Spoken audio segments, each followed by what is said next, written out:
teď budu zaplatit ty peníze a ty zůstaneš doma, jo? To se uvidí. Jo, zůstaneš doma. Nebo uvidíš. No, uvidíme, kdo něco ještě uvidí. Co ti myslíš? No, nech se překvapit. Co? Prostě tady zůstaneš. Zůstaneš. Jen si běž zaplatit penízky. Čeká tě tady překvapení.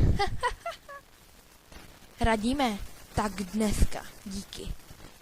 Petře, ty ještě uvidíš.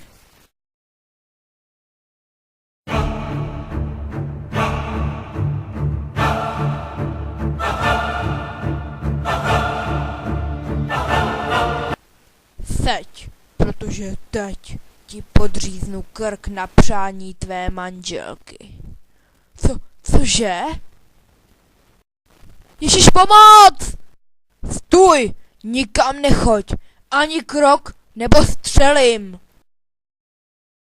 Co po mně chcete? Nic, jenom tě chci zabít. Ježiš, prosím vás, nechcete se nějak domluvit? Ne! Ani náhodou. Běž ode mě pryč, nebo tě třísknu, běž! Tak!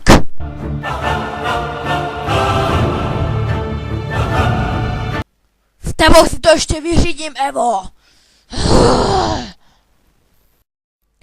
Tak doufám, že to všechno dobře dopadlo a je Petr mrtvej. Ježiš, on tam je Petr. Kriste, pane. Jen počkej, Evo, já ti dám! Tak ty jsi mě chtěla zabít, jo? Ty jsi mě chtěla zabít. To tak nemělo být.